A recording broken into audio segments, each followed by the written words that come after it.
आङो दिनै सालबारियाव बे मलिना बसुमतारीनि जेनेबा फिटनेस सेन्टाराव अपेनिंआव दिनै फैनानै जोबोद मोजां मोनदों। मलिनानिसिम बेनि थाखाय जोबोद थेंक इउ थाबाय। दिनै बिदि फिटनेसनि दारै आं बेखौ मानो दानि टाइमाव इम्परटेन्ट होननानै बुंगोन होनबा जोंनि दानि टाइमाव सानाय सुनाय नानानथा बेमार जायो। थ' किसु बेमार बेफोरखौ जोङो एक्सारसाइसनि दारैनो जों बेफोरखौ फोजोबनो हायो ना। खिन्थु जों बांसिनानो मा खालामो माने मेडिसिननि दारै बा फोथायनो नागिरा ना।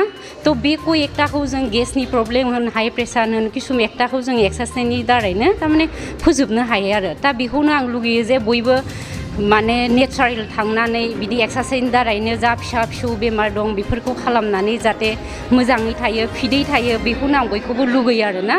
दिनै मलिनाया बेहाय जायगायाव बेफोरबायदि खुलिफैनायनि थाखाय बिराद धन्यबाद होयो आं। मानो होनबा मानसिनि देहानि मोनसे बे बिराद जोबोद मोजां खामानि आरोना रायजोफोरनि थाखाय देहाखौ मोजां सुस्थ' लाखिनायनि थाखाय। थ' बेखौनो बुङो जे बयबो फै ट्राइ खालामनानै बयबो निस्सय मोजां मोनगोन बेखौनो बुंनानै धन्यबाद।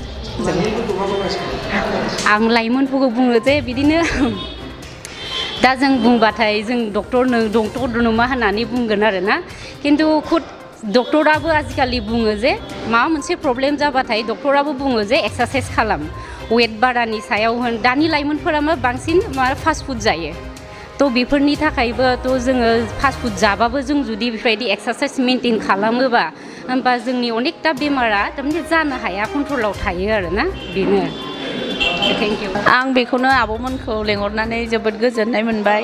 दिनै आब'मोना क'क्राझाराव खालामदों आंबो बेबायदिनो सालबारियाव लाबोनो हानानै जोबोद गोजोननाय मोनदों।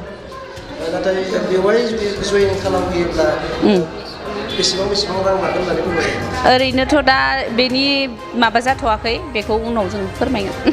ओनसोलनि लाइमोनफोरखौ मा खावलायनो सानो दा जोंनि खौरांनि गेजेरजों? आं बेखौनो सानो माने गासैबो जाहाथे दानि जुगावथ' बिदिनो बेमार खामारनि बहुद प्रब्लेम जाबाय बिनि थाखायनो आं सानो आरो गासिबो फिटआव थानो बेखौनो खावलायगोन आरो। जोबोद मोजां लेडिस फिटनेस सेन्टार। बुंनो थाङोब्ला बे लेडिस फिटनेस सेन्टारा जोंनि सालबारि ओनसोल बा जोंनि ओनसोलाव गैया। दा बेखौ बसन्त केरकाटारिनि अनजालि बिसि मलिना केरकाटारि बिथांमोना लोगो नांनानै दिनै बेखेवदों। आं बेखौनो आसा खालामो जाहाथे बे लेडिस फिटनेसनि सेन्टारनि गेजेरजों मोनसे एवारनेस आइजोफोरनि गेजेराव मोनसे एवारनेस लाबोनो हायो बेखिनिखौ आं आसा खालामो। आरो ओनसोलनि आइजोफोरा नैबेवहाय दिनै बेखेवनाय लेडिस फिटनेस सेन्टारनि गेजेरजों गाव गावनि देहाखौ जोथोन लानायजों लोगोसे जाहाथे फिटनेसै लाखिनो हायो बयबो जाहाथे हेफाजाब होयो बेखिनिखौनो आं गासै आइजोफोरखौ खावलायदों आरोखि। लाइमोनफोरा फिटनेसनि सायाव सांग्रांथिया खम जानायखौ जों नुनो मोनो। नाथाय मा खावलायनो? आं बेखौनो खावलायनो सानदों जे गासै आइजोफोरा गाव गावनि देहाखौ जोथोन लाखिनो हायोब्ला फिटनेसै लाखिबाय थानो हायोब्ला बेमार आजारनिफ्राय बारग'यो।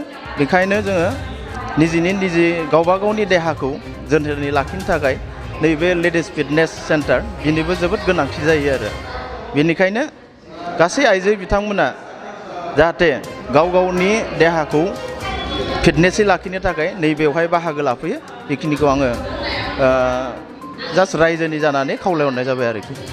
आङो क'क्राझारनिफ्राय आंनावबो दङ बड'लेण्ड फिटनेस सेन्टार बेनिफ्राय फैदों आं। बे आंनावनो ट्रेनिं लानानै फैनाय ओमफ्राय फैनानै मोजां मोनदों आरो बाहायजों माबा मोनसे दा आपग्रेड जागासिनो दङ जायगाया।